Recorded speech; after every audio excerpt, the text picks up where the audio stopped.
গৌরাঙ্গ মহাপ্রভুর আবির্ভাব তিথি ও হোলি উৎসব কবে পড়েছে, কিভাবে পালন করবেন, এর মাহাত্ম্য কি? আজকের ভিডিওতে সমস্ত গুরুত্বপূর্ণ তথ্য দিতে আমি অনিক আছি বংমর্নিং থেকে। গরুর পুরাণে নারায়ণ বলেছেন, অহমপূর্ণ ভবিষ্যামি যুগাসুন্দু বিশেষ মায়াপুরে নবদ্বীপে ভবিষ্যামি শুচি সুতা।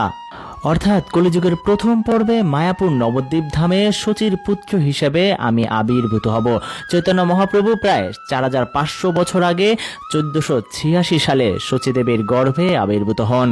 এছাড়াও ব্রহ্মপুরাণে বলা আছে, কলিযুগের শুরুতে স্বর্ণাভ গাত্রবর্ণের ঈশ্বর লক্ষ্মী দেবীর স্বামী হবেন। তারপর তিনি সন্ন্যাস গ্রহণ করে জগন্নাথের কাছে অধিষ্ঠান করবেন। এছাড়াও বায়ু পুরাণে বলা হয়েছে, ফাল্গুন মাসের পূর্ণিমার সোনার বর্ণ ধারণ করে পুরন্দর ও শচীর সন্তান হয়ে আমি আসব। চৈতন্যদেবের জন্ম হয়েছিল ফাল্গুন মাসের পূর্ণিমায়। তার পিতা ছিলেন জগন্নাথ মিশ্র, যিনি পুরন্দর মিশ্র নামেও পরিচিত ছিলেন। মৎস্য পুরাণে বলা হয়েছে, কলিযুগে আমার গায়ের রং হবে সোনালী, আমি হব লম্বা, মাথা থাকবে কামানো। আমি যেখানে জন্ম নেব সেখানে থাকবে 3টি নদীর মিলনস্থল। সত্য সত্যি নবদ্বীপে গঙ্গা, যমুনা ও সরস্বতীর মিলনস্থল হয়েছে। ফাল্গুন মাসের পূর্ণিমা তিথিকে গৌর পূর্ণিমা তিথি ও দোল পূর্ণিমা তিথিও বলা হয়ে থাকে। আবার হোলি উৎসবও এই দিনে পালিত হয়ে থাকে।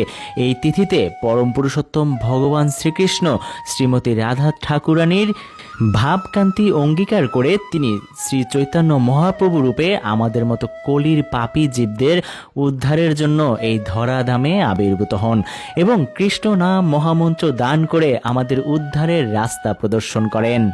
তিনি নিমগাছতলে আবির্ভাব হন বলে তার আরেক নাম নিমাই। শ্রীমান মহাপ্রভু যেদিন যেই ক্ষণে আবির্ভূত হন সেদিন ছিল চন্দ্রগ্রহণ।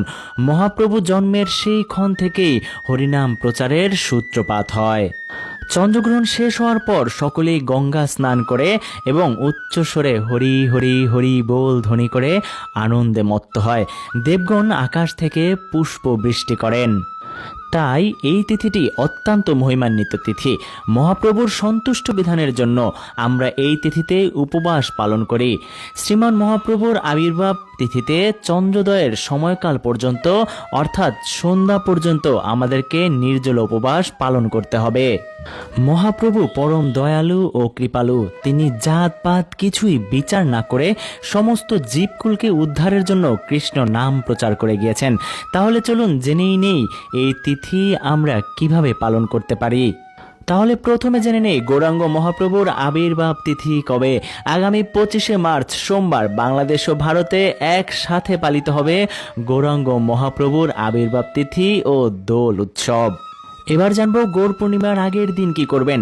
এর আগের দিন সাত্ত্বিক আহার গ্রহণ করবেন, মানে নিরামিষ আহার করবেন। রাত 12টার আগে আহার শেষ করে ব্রাশ করে ভালো করে মুখ ধুয়ে কৃষ্ণ নাম জপ করে ঘুমিয়ে পড়বেন। গৌর পূর্ণিমার দিন করণীয়। গৌর পূর্ণিমার দিন ব্রহ্ম মুহূর্তে ঘুম থেকে উঠে স্নান করে মঙ্গলারতি বা ভগবানের পূজা দিবেন। এরপর ভগবানের সামনে বসে সংকল্প করবেন আর বলবেন, হে ভগবান, তুমি আমাকে কৃপা করো, আমি যেন আজকের এই গৌর পূর্ণিমা ব্রত সঠিকভাবে পালন করতে পারি। এরপর সারাদিন নির্জল উপবাস করবেন আর এই সারাদিন সর্বদা কৃষ্ণ নাম জপ, কীর্তন, শাস্ত্র অধ্যয়ন করবেন। এছাড়াও এই দিনে গৌরাঙ্গ মহাপ্রভুর সমস্ত লীলা পাঠ ও শ্রবণ করতে পারেন। চৈতন্য চরিতামৃত গ্রন্থ পাঠ বা শ্রবণ এই দিনে অনেক পুণ্য মিলে। এরপর সন্ধ্যায় গৌরাঙ্গ মহাপ্রভুর বিগ্রহে বা যাদের বাসায় ছবি বা চিত্রপট আছে তাতে অভিষেক করিয়ে অনুকল্প প্রসাদ গ্রহণ করবেন। মানে একাদশীর দিনে যে প্রসাদ গ্রহণ করেন সেই প্রসাদ গ্রহণ করবেন। কেউ চাইলে সারা দিন সারা রাত নির্জল উপবাস পালন করতে পারেন। এরপর রাত্রি জাগরণ করে পরমেশ্বর ভগবান শ্রীকৃষ্ণের লীলা কীর্তন নাম জপ করবেন। যারা রাত্রি জাগরণের সমস্যা চাইলে জপ করতে করতে ঘুমিয়েও যেতে পারেন। এছাড়াও যারা অসুস্থ তারা সারাদিন অনুকল্প প্রসাদ গ্রহণ করেও অভিষেক করাতে পারেন। তার পরের দিন ব্রহ্ম মুহূর্তের আগে স্নান করে মঙ্গল আরতি করবেন। এরপর নাম জপ করবেন ও ভগবানের নাম কীর্তন করবেন। এরপর সূর্য উদয় হলে ভগবানের জন্য প্রসাদ রান্না করে সেই প্রসাদ দিয়ে ভগবানকে পূজা দিবেন। পূজা শেষ করে সেই মহাপ্রসাদ দিয়ে পারণ করে উপবাস সমাপ্ত করবেন। গৌর পূর্ণিমার পরের দিনেও সাত্ত্বিক আহার করবেন, মানে নিরামিষ আহার করবেন। এই দিনেও নাম জপ কীর্তন করবেন। এই দিনে ব্রাহ্মণ ভোজন বা অসহায় মানুষদের ভোজন ও দান করবেন। এবার জানবো হোলি বা দোল উৎসব কিভাবে করবেন। এই দিনে পরমেশ্বর ভগবান শ্রীকৃষ্ণ রাধারানীকে আবির মেখেছিলেন, তাই বৃন্দাবনে 1 মাস ব্যাপী এই উৎসব পালন করা হয়। আপনারাও এই দিনে রাধাকৃষ্ণের শ্রীচরণে আবির মাখবেন। তারপর সেই আবির আপনার বা আপনার শুভাকাঙ্ক্ষীদের মস্তকে দিবেন, তাতে করে রাধাকৃষ্ণের অশেষ কৃপা লাভ হয়। খেয়াল রাখবেন ভগবানের চরণে দেওয়া আবির যেন কোনোভাবেই ভক্তের পায়ে না পড়ে।